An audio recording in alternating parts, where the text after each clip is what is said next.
said, we have great records. You're the best records, actually. We did have some great records. I've gone down your resume so much over the years, and we've had these discussions. These people, wonderful people out there, don't realize how deep this goes. I mean, I have this little prop right here. It's a book. I mean, it's the '70s, but he's been into the '80s and the '90s. But I love the '70s myself, to tell you the truth. I mean, look, you got the John Travolta, you got the Bruce Springsteen, you got the Pink Floyd, you got the Led Zeppelin, you got all this crazy stuff. And like a lot of these people, you either worked with or you knew, and I like this Pink Floyd. I know we bounce around. Folks, we like to bounce around. That's what we do. Well, they're truly one of the great bands of all time. Yeah, now these characters, like just this David Gilmour and this other one, and these guys. I met these guys in '73. There was a CBS convention in Los Angeles. And, excuse me, we were going to the Troubadour for X number of acts that were playing there that were on Columbia Records, and that's when I met David Gilmour and also Steve O'Rourke, the manager of Pink Floyd, who had just signed with Columbia Records, and their last album, which was Dark Side of the Moon, which was on another label. And so Clive Davis had signed them to Columbia Records, and the next thing you know, they're riding the incredible heights of Dark Side of the Moon. So it's not like it took a whole lot to promote Pink Floyd at that point. Gig No, I didn't have to use a crowbar to get them on the radio. Now, who's the other guy? David Gilmour? What's the other guy? The other guys, there's Roger Waters. Roger Waters. These two seem like they hate each other's guts. How can that possibly be? They don't. I don't necessarily think they hate one another's guts. I think that, there are obviously creative differences. And they've gone their own way. And God bless them. I wish them the best.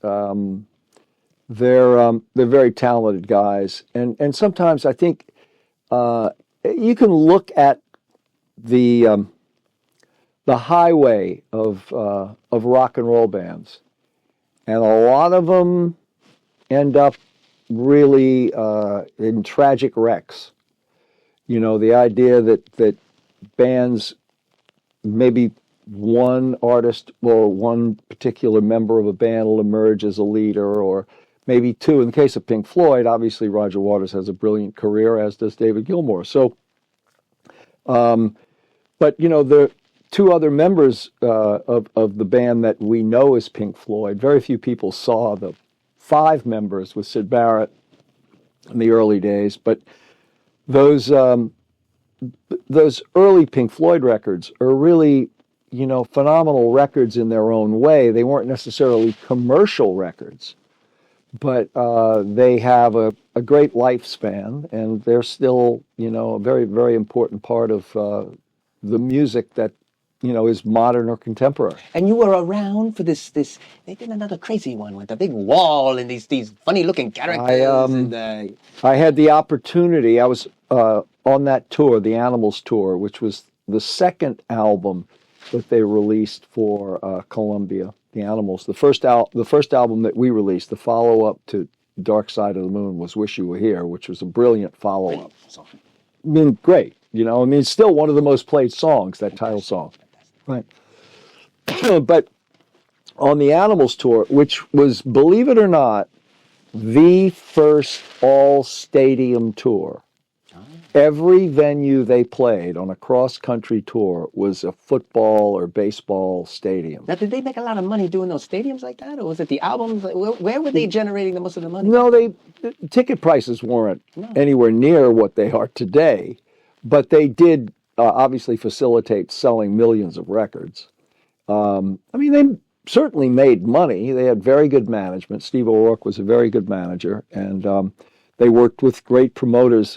A really interesting story would be on the day of the show at Olympic Stadium in Montreal, the last date of the tour, which was July 6th, 1977.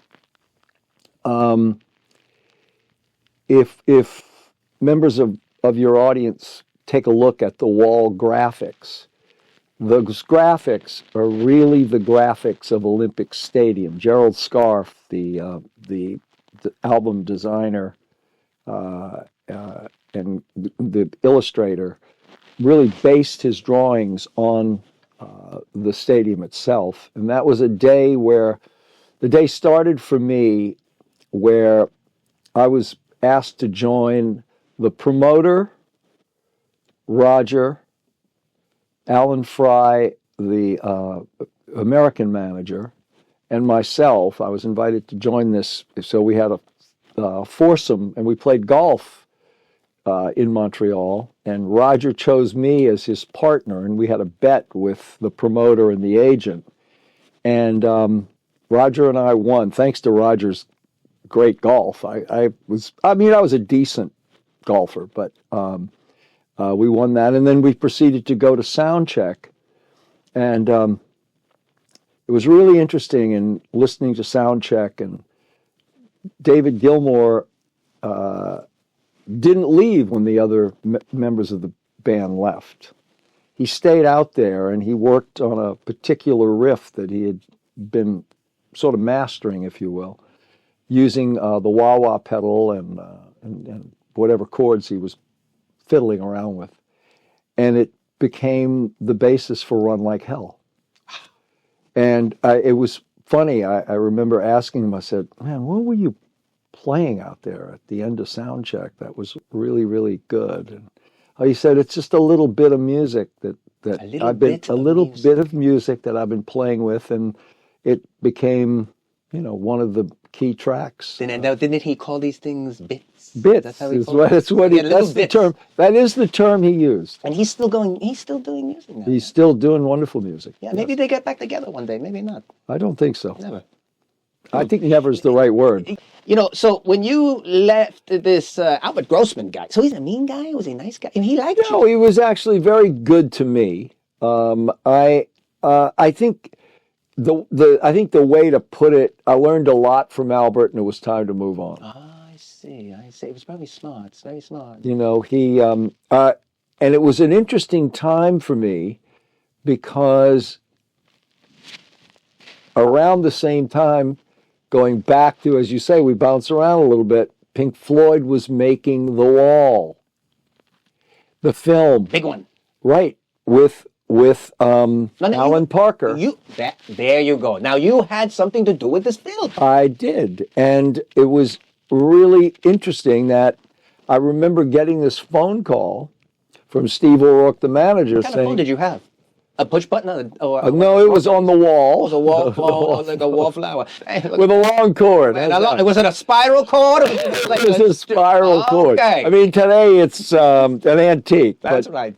But that's, and it was in my kitchen, and it could stretch to the living room, that kind of thing. Anyhow, the phone call comes in from Steve saying, and I said, I really don't want to work on a concert film. And he goes, it's not a concert film. Alan Parker's directing this. I said, when do you want me in London? And I flew over to London. I spent 3 weeks in London at Pinewood Studios. I was at Pinewood every day. With the band? With the band. And it wasn't really the band. It was really Roger and Alan and David Gilmour, who was the musical director of the, supervising the music, translating it to film. There's only one new song in that soundtrack of the movie version, and that was When the Tigers Broke Free, which Michael Kamen, an expatriate American, did a beautiful arrangement of, by the way. Who did you get along with the best at that group? Was it David Gilmour? Was it? Well, since I was hired by Steve O'Rourke, who was the manager of Pink Floyd, I got along best with him. Okay, makes a lot of sense. He was the executive producer of the film, and he was sending me a tidy sum every month to work on the film. I had an office at MGM-UA. Now, when you were going around, were you flying on that big Concorde back then? Were you in first class all the time? Look at you. I mean, first class all the time. I don't know about that, but hello. I did have the opportunity to fly on the Concorde. Hey, But I would like to know about that. it was in the early days of the Concorde when, it was prohibited from landing in New York. So we flew to Washington to fly Washington, to London. A supersonic jet. It was. And you weren't afraid. And it was I know this is going to sound out of school, but at the fact you were able to smoke a cigar on this airplane. Oh. And the airplane looked like a cigar. It was a very lean. The good old days. Yeah, the good old days. The good old days. So that was the Pink Floyd thing, and now you got to see all those wonderful shows. You be friends with these guys, and all crazy, crazy stuff.